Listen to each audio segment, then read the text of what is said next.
Hi, I'm Tom Lippincott, and welcome to Comping the Blues Part 2, where we talk about voicings. The 1 chord and the 4 chord both, more or less like you might treat them if you were in a B-flat major key.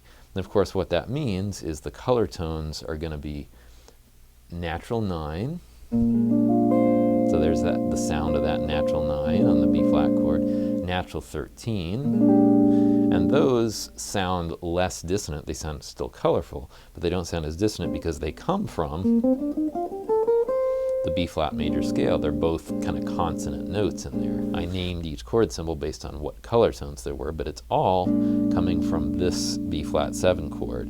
And of course we're taking away the root to give us room for the bass player and also to give us a couple of extra fingers that we can use to cover other notes in the chord. So here is the B-flat 7 chord with just the 13th on the B string. Next we add the root on the high E string. Then we add the 9th on the high E string to the 13th, and then B-flat 9 with the 5th on the B string and the 9th on the high E string. Now up here on page 12 we have B-flat 7 with some altered notes.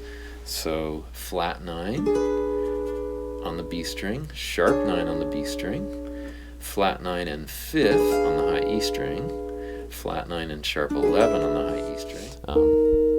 Okay, so then I'll do all the same stuff as I did with F minor. 5th in the middle, 9th on top, 11th on top.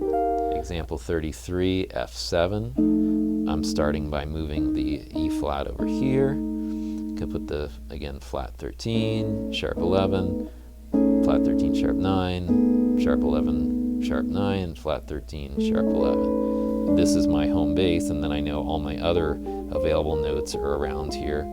So you can kind of experiment with that on your own too, is just try coming up with your own, and eventually you'll get to the point where you can kind of add them on the fly as you're playing.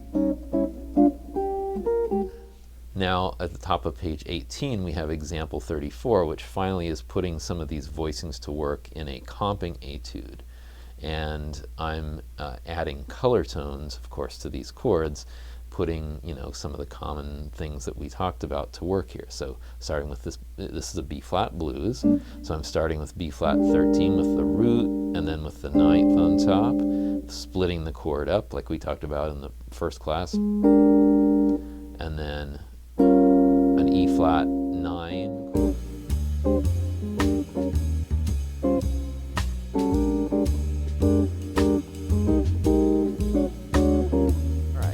Now onto the top of page 19, we're going to talk about adding some chord substitutions into the blues.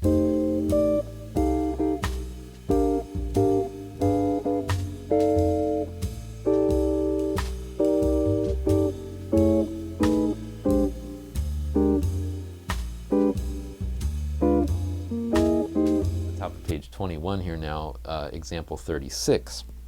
I'm showing this technique of moving the 3rd string note by an octave to the 5th string. So I'm starting with this shell voicing of B-flat 7, taking the A-flat at the 13th fret and moving it an octave lower to A-flat on the 5th string at the 11th fret, and I have these two notes. Alright, now we have B-flat 7 as before, but with some altered upper extensions. Flat 9 on the 3rd string, 4th fret, sharp 9, there's the root for reference, flat 9 and flat 13, sharp 9, flat 13, that's a nice one. When is appropriate to use some of these different kinds of chords? So you do have to always take that into account. Context.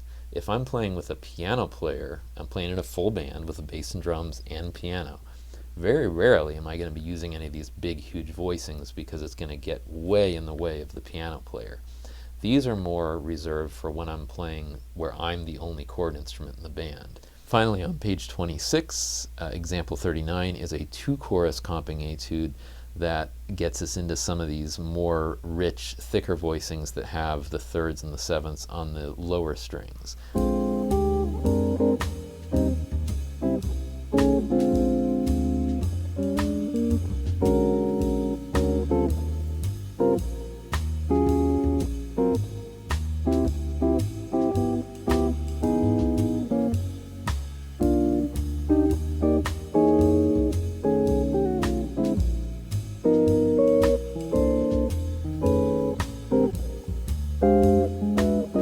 that this has given you some great ideas to enhance your blues comping and also your comping on other tunes.